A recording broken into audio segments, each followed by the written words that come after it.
Hello বন্ধুরা, তো দেখতেই পাচ্ছ সকাল থেকে এত পরিমাণে বৃষ্টি হচ্ছে, প্রচুর এদিকে জল দিয়ে ভরে গিয়েছে আর কাদা কাদা। আর এখানে আমি এখন দেখো ছাতা লাগাই ভাত বসিয়েছি আর খড়িগুলো আমার পুরো খড়িগুলো ভিজে গিয়েছে। তো এখন কি করবো, আর বৃষ্টি আর থামে না, তো কি করবো বৃষ্টির মধ্যে এখন আমি ভাত রাঁধতে বসেছি। ভাত রাঁধবো আর শাক করবো। তো এখন আমি চালগুলো এটার মধ্যে দিয়ে দিব, ভাতের মধ্যে জলটা মধ্যে গরম হয়ে গিয়েছে।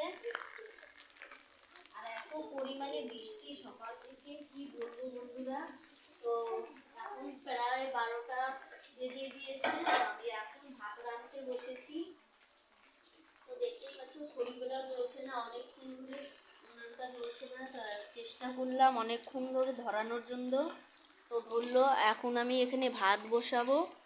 আর দেখো আমি এখানে ছাতা দিয়ে ঘিরে দিয়ে রান্না করতে বসেছি, এত জল হয়েছে, জল আর থামছে না। দেখো এদিকে প্রচণ্ড কাদা কাদা হয়ে গিয়েছে, এই যে জলের মধ্যে আমি বসিয়ে আছি।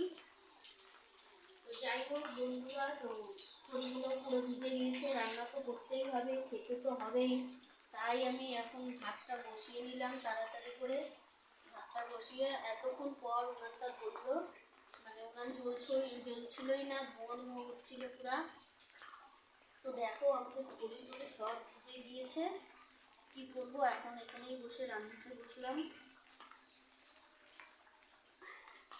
তো প্রায় আমার ভাতটা হয়ে আসবে এখন, তারপরে আমি শাক করে নেবো। ভাত করবো আর কি, বেশি কিছু রাঁধবো না, কেন এত পরিমাণে জল বৃষ্টি কাদার মধ্যে রান্না যায় না, প্রচণ্ড পরিমাণে জল।